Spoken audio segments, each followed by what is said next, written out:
খুলনার ডুমুরিয়ায় জমি জমা নিয়ে বিরোধের জেরে চলাচলের পথ বন্ধ করে দেওয়ার বিপাকে পড়ছে অন্তত 5টি পরিবার। সম্প্রতি উপজেলার আন্দুলিয়া গ্রামে এমন ঘটনায় চাঞ্চল্যের সৃষ্টি হয়েছে পুরো এলাকা জুড়ে। স্থানীয়ভাবে বিষয়টি মীমাংসার উদ্যোগ নেওয়া হলেও কোনো সুরাহা হয়নি, ফলে ভোগান্তির অবসান হচ্ছে না পরিবারগুলোর। প্রতিনিধি শেখ শান্ত ইসলামের পাঠানো তথ্য ও ছবিতে প্রতিবেদনে। কয়েক দশকের চলাচলের পথ, কিন্তু রীতিমতো পিলার বসিয়ে কাঁটা তারের বেড়া দিয়েছে প্রতিপক্ষের লোকেরা। এই চলাচলের ভোগান্তিতে অসহায় 5টি পরিবার। ঘটনাস্থল খুলনার ডুমুরিয়া উপজেলার শাহপুর আন্দুলিয়া গ্রামের শাহপাড়া এলাকা। রাস্তা বন্ধ হওয়ার পর থেকে বাগান কিংবা ঝোপঝাড় ডিঙিয়ে চলাচল করতে বাধ্য হচ্ছে ভুক্তভোগী পরিবারগুলো। বিপাকে পড়েছে অসুস্থ রোগী, শিশু, বয়স্ক মানুষসহ গর্ভবতী নারীরাও। জরুরি মুহূর্তে চলাচলের সহজ কোনো পথ না থাকায় রাত বাড়লে নামে আতঙ্ক। অবরুদ্ধ অবস্থা থেকে অবিলম্বে পরিত্রাণ চায় অসহায় পরিবারগুলো। এই রাস্তা দিয়ে আমরা প্রায় 5-6টা পরিবার যাতায়াত করি দীর্ঘদিন ধরে।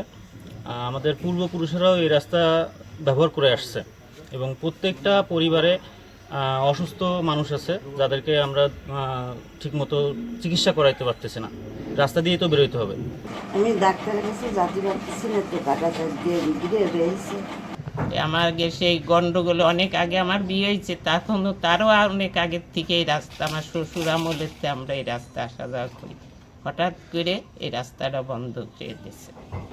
বিশাল একারে মারামারিও হয়েছে এখানে। মেম্বার চেয়ারম্যানও এসে ওর সাথে পারিনি।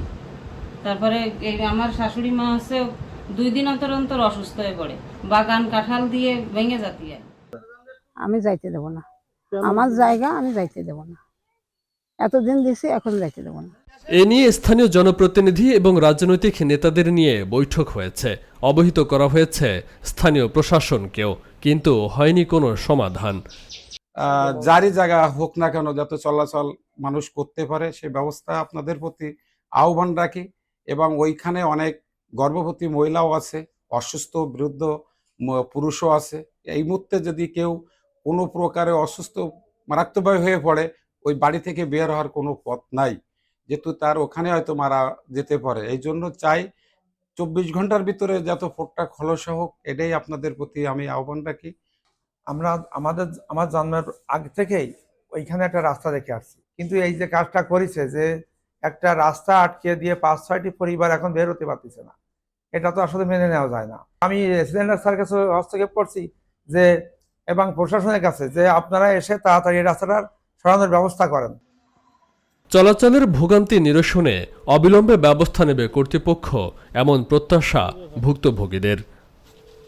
Faisal Mahmud, channel S news desk.